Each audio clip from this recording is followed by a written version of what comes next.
Buenas tardes, compañeros y maestra. Yo les voy a hablar acerca del Staphylococcus aureus. Mi nombre es González Sánchez Fernanda.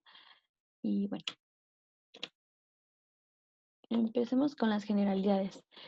El Staphylococcus aureus pertenece al género Staphylococcus. Es una bacteria gram positiva y su forma, como su nombre lo indica, es un coco que está agrupado en forma de racimo de uva. Es una catalasa positiva y tiene un tamaño de entre 0.5 a 1.5 micrómetros.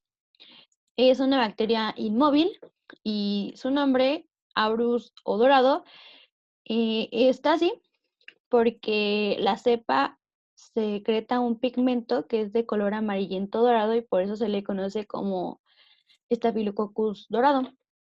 Son bacterias anaerobias facultativas y estas presentan una resistencia a varios antibióticos como son la meticilina. Son halófilas, esto quiere decir que crecen en lugares donde hay una gran concentración de sal. Su ciclo, su periodo de incubación es de 4 a 10 días. Son productores de coagulasa y sus cadenas de glucanos se entrecruzan mediante puentes de pentaglicina, que según leí, esto es una característica de esta bacteria porque no muchas o ninguna se entrecruzan de esta manera. La infección por Staphylococcus generalmente se da en hospitales. Es una infección comúnmente conocida como intrahospitalaria. ¿Esto qué quiere decir? Que la infección, las personas no venían con ella, se contagian en el hospital. Y esto se da por medio de contacto directo, por una transferencia intrapersonal, por aerosoles. Y generalmente la bacteria se encuentra en mucosas, pero más en las narinas anteriores. Coloniza esa parte. Un dato curioso del Staphylococcus es que fuera de su huésped pueden sobrevivir 42 horas en el vidrio. En los alimentos cárnicos son 60 horas, no, 60 días. En la piel es de 30 minutos a 38 horas. En las monedas son 7 días aproximadamente. En alimentos en carne de animales que fueron sacrificados son 48 días. Y en el piso son menos de 7 días. El Staphylococcus aureus contiene una cápsula que lo protege de la fagocitosis por los leucocitos polimorfonucleares. Hay 11 serotipos de esta cápsula. El 1 y el 2 son los más gruesos y tienen un aspecto mucoide, pero generalmente y en la mayoría de los casos estos no producen enfermedades. Los que sí producen enfermedades son el 5 y el 8, que son a los que más se les atribuyen las enfermedades humanas.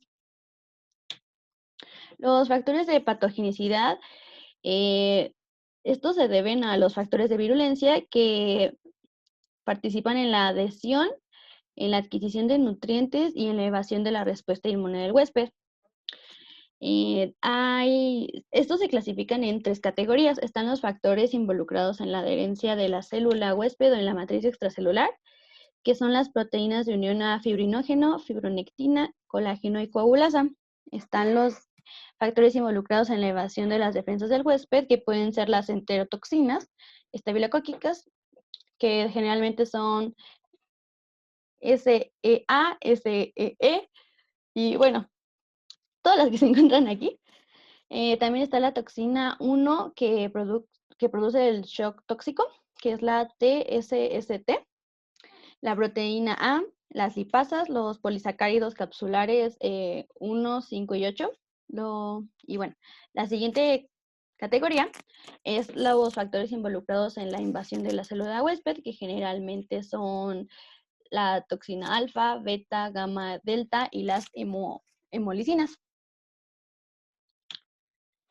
Aquí hay una tabla que esquematiza mejor qué hace cada componente del factor de virulencia. Por ejemplo, la proteína A tiene propiedades antifagocíticas.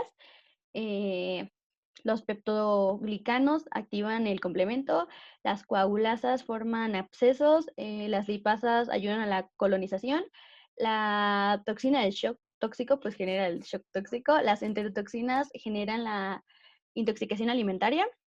Y bueno, en las infecciones de piel y tejidos, la bacteria evade la respuesta inmune que está mediada por neutrófilos y macrófagos, bloqueando la quimiotaxis. Esto se da porque secuestra los anticuerpos o se oculta eh, por medio de la biopelícula. En la pared celular del Staphylococcus, la proteína A se une al receptor FC de las inmunoglobulinas G. Esto provoca que se dé la activación del complemento, que posteriormente va a dar una reacción de hipersensibilidad. Puede ser inmediata o tardía o de ambos. En el caso de las enfermedades, hay tres tipos. Están las medidas por toxinas, que puede ser la intoxicación alimentaria, la del síndrome del shock o de piel escaldada. Las cutáneas, que pueden ser el anthrax, forúnculos o infecciones de heridas. Y también están otros tipos, que pueden ser la osteomielitis, la endocarditis, etc. El síndrome del shock tóxico, como ya había mencionado, se da por la toxina TSST1 o exotoxina. Su sintomatología es repentina y se caracteriza por hipotensión, fiebre de entre 39 a 40.5 grados, vómito, diarrea, una erupción eritematosa, una disfunción multiorgánica y descamación de palmas y plantas, como la que se puede observar aquí, que se da de 3 a 7 días después de la infección por Staphylococcus. La intoxicación alimentaria también está mediada por una toxina producida por esta bacteria. Estas se encuentran en alimentos contaminados y su sintomatología es náuseas y vómitos que se presentan de entre 2 a 8 horas después de la ingesta de los alimentos contaminados. En las infecciones de la piel están los forúnculos, que es una acumulación de pus que es rojiza y hinchada de los folículos o las glándulas sebáceas. Es esta que se puede observar aquí. Este es un forúnculo. El impétigo es una erupción cutánea sumamente contagiosa que secreta un líquido que hace una costra que tiene un color como miel. Eso es como súper característico del impétigo, es este de acá. También está la celulitis, que es una infección de las capas profundas de la piel que causa enrojecimiento e hinchazón de estas. También está la dermatitis exfoliativa neonatal o estafilocócica. Esta consiste en ampollas que cuando explotan dejan una superficie como rojiza que parece una quemadura. En otras enfermedades está la bacteriemia, que es la presencia de bacterias en el torrente sanguíneo. Estas pueden causar fiebre, taquicardia, escalofríos, una presión arterial baja y síntomas gastrointestinales. Perdón. La endocarditis es la infección del endocardio y su sintomatología va a depender de la gravedad de esta infección. Pero pues los síntomas que siempre se presentan son escalofríos, fatiga y fiebre. En la osteomielitis es la infección de los huesos y la sintomatología que presenta es dolor, fiebre y escalofríos. El diagnóstico lo voy a dividir en dos partes. Uno cuando hay recursos y el otro cuando no hay recursos. En el caso de cuando hay recursos, se da la sospecha del agente por medio de el examen físico, la anamnesis y la historia clínica. Ya con las sospechas se mandan a hacer estudios de sangre, de tejidos, aspirados de abscesos o biopsias, y estos se tiñen con la tinción de Gram.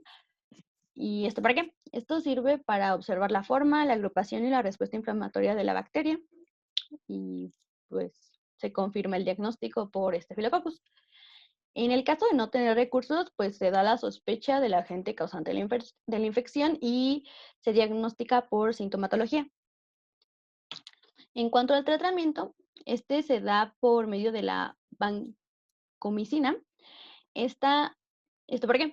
Porque, como ya había mencionado al inicio, Esta bacteria es resistente a muchos antibióticos, entonces, de hecho, esta es administrada por vía intravenosa para que vaya más rápido al cuerpo y funcione mejor. ¿Esta qué hace? Inhibe la síntesis de la pared celular bacteriana. ¿Cómo?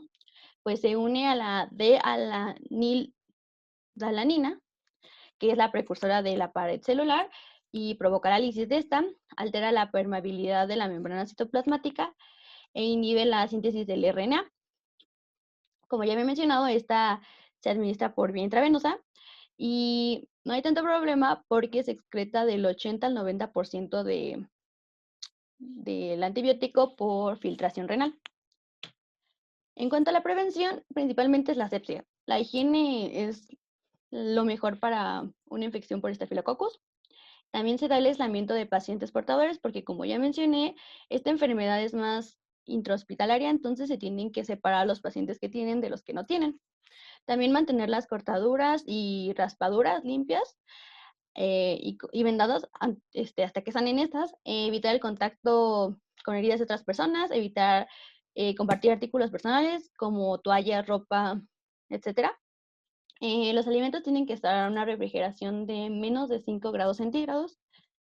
Y bueno, en cuanto a la epidemiología de esta, no encontré mucho porque no hay mucha información, pero lo que encontré, que como ya se los he mencionado, el Staphylococcus, el grupo de riesgo generalmente son las personas que están hospitalizadas o están inmunocomprometidas. En México, la Red Hospitalaria de Vigilancia Epidemiológica ROVE notificó que la mortalidad de los pacientes infectados por Staphylococcus es de un 50% aproximadamente. Entonces quiere decir que sí es peligroso la bacteria. En 1990, bueno, de 1997 al 2003, el Staphylococcus aureus ocupó el tercer lugar en morbilidad y el cuarto lugar en mortalidad. Y en México, un estudio se realizó de que el 8.3 al 36% de las infecciones nosocomiales son atribuidos al Staphylococcus aureus. Entonces, como mencioné, sí, esta bacteria es peligrosilla. Bueno, eso es todo por mi parte. Muchas gracias por su atención y aquí les dejo mis referencias.